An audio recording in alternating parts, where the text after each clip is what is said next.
今日は南アフリカのスパークリングワインです。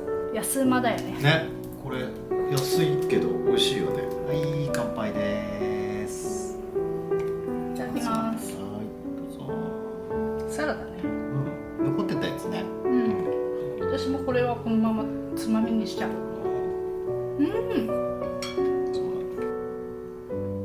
これね、手軽ですごくいい。これいっちゃっていい？おお、すごい。これほら、すごいね。ほかほかほか。じゃがいもとアーティチョークのなんだろうあれ。グラタンみたいな。グラタンみたいなやつ感じね。をオーブンで焼いて、卵とエメンタールチーズをかけました。で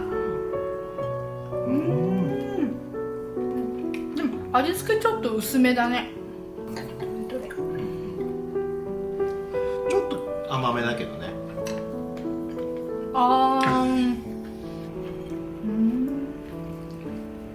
やっぱ今食べ続けてみたらこれはちょっと味が薄くて、すごいハーブがちょっとくどいぐらい効きすぎて、もう少しハーブを抑えめにしてくれた方がいろんな料理で汎用できるじゃん。でこれは甘い。最初いいかなと思ったんだけど、食べ続けたらちょっと慣れてないじゃん、この味に。ちょっと悪甘くて、だからいや甘くないのもあったのかもしれないけどね。でも無添加って書いてあったから見つけられなかったね。これもね、ハーブ好きな人はたまらない。そうね。でも私的にはハーブを抑えめで塩強めの方が。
今日は運動してきました。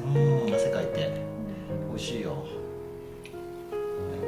汗かいたのにお酒を入れるっていういいことしてるのか悪いことしてる。いや、汗かくこと自体いいことだから、お酒は嗜好美味しだからね。く飲むために汗かいてんのか。そうそう。あ、これなんだっけ、ブランドブラン。これもカロフールブランドブランです。安馬スパークリングです。乾杯でーす。はい、お疲れ様。スープからいっちゃったし。あ、スープね。もうちょっとこうサラミ。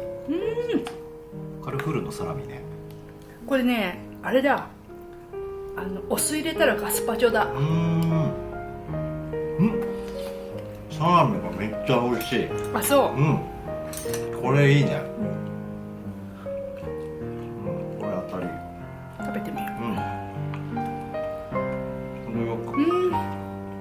わ、いいね。硬すぎず。うんうんうん。おおお。お。ちょっと焦げは AG だからちょっと外してまあでも焦げもうまみだからね。お。食べてみたいと思います。どう？ありです。いいんじゃないの？うん。これトマトもちょっと。ポテト、すごいポテト感。うん。もっとマッシュしてんのかと思ったら、ね、結構ゴロゴロに入ってんだね。入ってる。あ、塩お焼お、これ。き。オリーブオイルと塩。これだった。おいしい。いいじゃん。これ美味しい。アスパラ、オーストラリアのアスパラって美味しいんだ。おいしいね。全然筋張ってない。皮むいたからか。このスチームで茹でたやつもちょっといい。でクタクタになっててブロッコリーも美味しい。美味しい。この絡みやすく。全粒粉のやつ10個、美味しいね。美味しい。これはお酒が進んじゃうね。これまずいね。これいっちゃうねこれ。